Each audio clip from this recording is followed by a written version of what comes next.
Hey everyone, welcome to Reddit Readout. Today we are checking out True Off My Chest. Story 1. What to do with my fiancé. My fiancé and I have been together 2 years and I've always been very insecure about other girls and wondered if he'd leave me for them.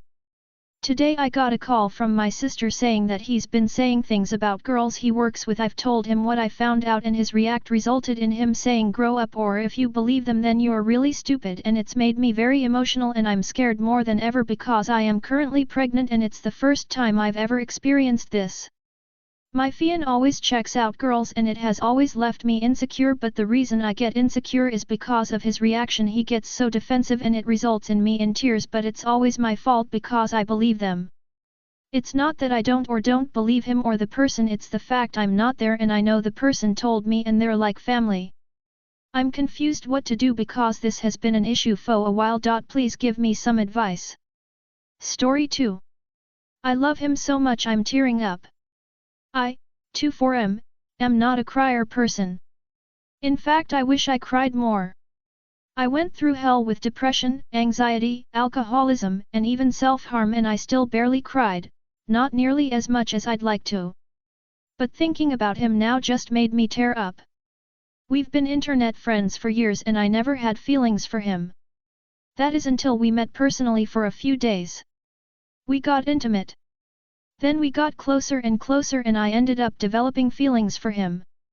I keep counting the days until we see each other again, but that might not even happen so soon. I just wanted to hold him and tell him how much I love him. Thinking about that was what made me tear up. He probably wouldn't even believe me if I said that. There's no way I could prove that either. But I know it's true, it's how I feel.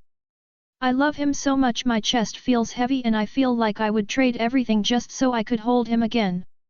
Too bad life isn't fair. Story 3. I don't have any reason to be here. No one who cares. No friends. I don't have any career. I never finished college, but I also don't have a job that benefits anyone. I hate myself. My boyfriend doesn't even like me. I'm not sure why he's still with me.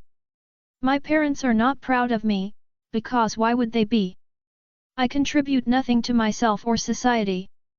I am worthless. Completely. But it's too close to Christmas to end it now.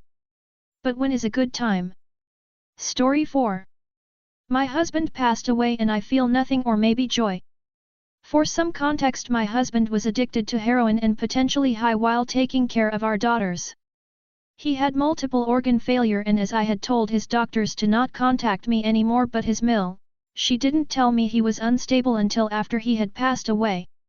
We had a few uncomfortable conversations and she verbally abused me as it said in that her only child was an addict and dying. I have almost had a complete change of heart about our entire marriage because of this situation. One of the replies I received made me rethink about whether or not we had been happy like I believe we had. I never had much time to reflect before everything fell apart because of how much I had been working. I don't think either of us were actually happy. I don't know why he wasn't because I can't read minds, but now that I haven't been working I realized I much prefer spending time with my daughters.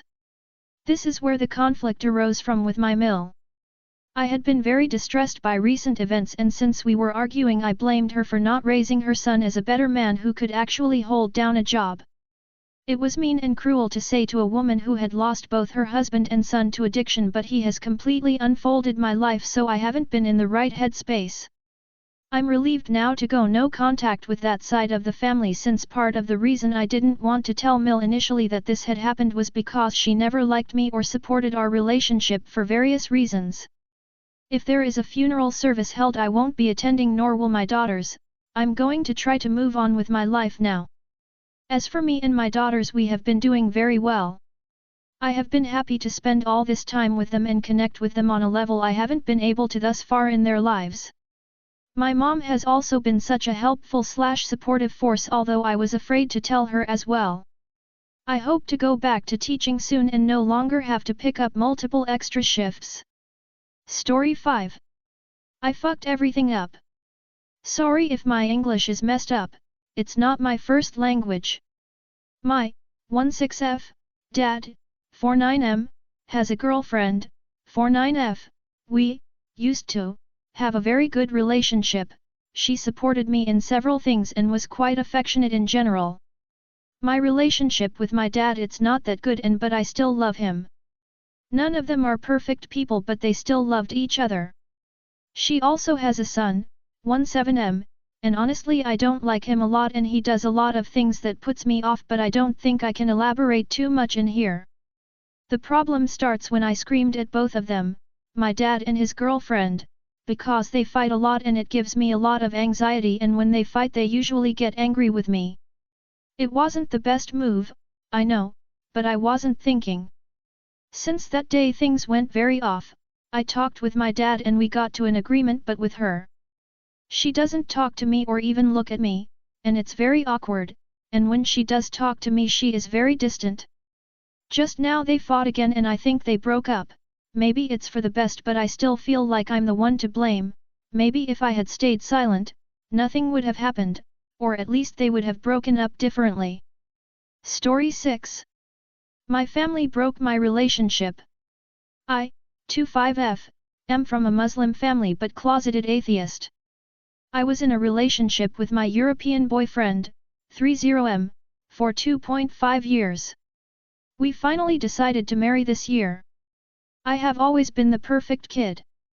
Good grace, good grades, job everything my family ever wanted but when I told my family about us and they didn't take it well. I am left broken by their behavior. They fear people saying bad things because I married a foreigner. I want religious guy from my country that they choose. According to them a girl's happiness doesn't matter in a marriage. My boyfriend I elope with him when we get married. As my boyfriend is a foreigner, he can only stay 2 months, I would have to stay alone in an unsafe city. For at least 4 months until I'm with him. I suggested we secretly get married when he comes and apply for visa not tell them I get visa. It's stressing him out. He's not certain about my decision. So we ended up breaking it off. I'm so sad, but I feel dead at the same time like there's no light ahead. It all looks very hazy to me. I have no will to live a life where I can't be with the person I want because of his skin color.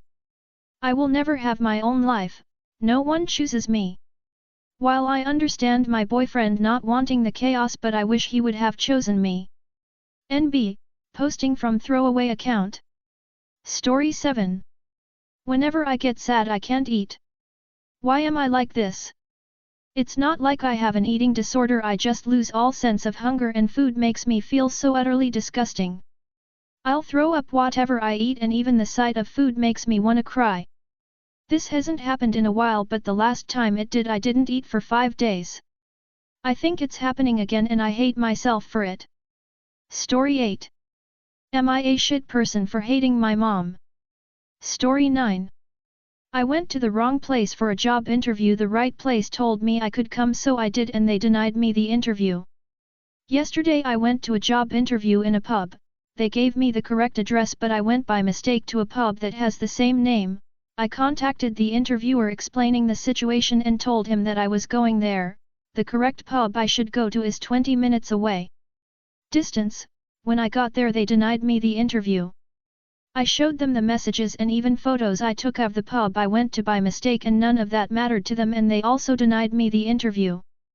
They also couldn't explain to me why they made me come when I informed them of the mistake if they would deny me the interview anyway. I have been in London for 3 years now and I feel that England is not for me, that their managers are toxic and sad. I want to run away from this country. Sorry for this opinion, I was emotional. Actually the correct observation is, I have been in London for 3 years now and I feel that food, restaurants, and bar sector is not for me, that their managers are toxic and sad. I will look for jobs in other sectors. I have been in other 2 countries and in jobs of restaurants, bars is the same situation everywhere. England, as every country in the world, has good things and bad things but more good than bad. TL, to the people that say I speaking bad of England, I'm just an immigrant giving a constructive opinion based on my observations. Why in your country almost nobody wants to work in pubs? Why almost all pub managers are toxic and insufferable people? Why younger generations don't want to work hard as their parents and grandparents used to do. Why pubs are dying. Why is so hard for you to buy a house or build a family? At the end of the day I can delete this profile and slash or make Brexiteers happy and took a plane out from here, but you are the ones dealing with this. When countries reach a level of life very high, people became bland and weak. Story 10. Today I decided I no longer want to be a person and I don't know what that means for me. Everything about personhood requires being an active member of society in some shape or form. Economically, you have to work a job to pay your bills unless you're rich. Physically, you have to eat to have energy. Socially, you have to talk to people to make friends. Mentally, you have to want to do these things. Whether it's grow, plateau or otherwise. My health is a source for distress, my finances are falling off and I don't want to participate in what life is. Every job I've had, despite me pouring everything I had into those places, I was left in a bad spot by people who were willing to do anything to get to the top. Cheat, steal, and lie, and I don't have that in me. It's really made me see that there's always someone who wants to see you fail and will work towards that. Are they always in all spaces? No, but they exist, and life is this watch your back dog eat dog world when it comes to making money in places where living paycheck to paycheck is common. So if I've reached that point of no longer wanting to participate, then what? Do I rely on the government and disappoint myself more? Of course not. I don't know what to do next, but I feel like life's the world's biggest scam sometimes. Story 11. My only support has collapsed. Until now my life has been very sad. Bullying in school, violence in relationship, psychical illness. I always tried my best, went to university, made a good degree, but I had struggled to find true friends or live my interest. Since I finished my master degree, my financial situation is very bad. I don't find a job and can't pay back my student loan. All I had to support me was my followers in social media. I had a very good community and get a lot of love. Now everything collapsed. My community did break down and I don't know reason. My family situation changed because my parents broke up and now I only see my mother 1 to 2 times a year and the rest of my family can't take my depression anymore. My few friends go to distance because I'm not a funny person anymore. Everything breaks down, and the weird thing is I cry a lot about losing my online community because even when I had very deep depression I had this. Now I have lost everything. I want to begin a therapy because I don't know how to deal with my depression and anxiety, but I can't find a place. I'm at the end of my power. That's all for today. Please don't forget to like and subscribe.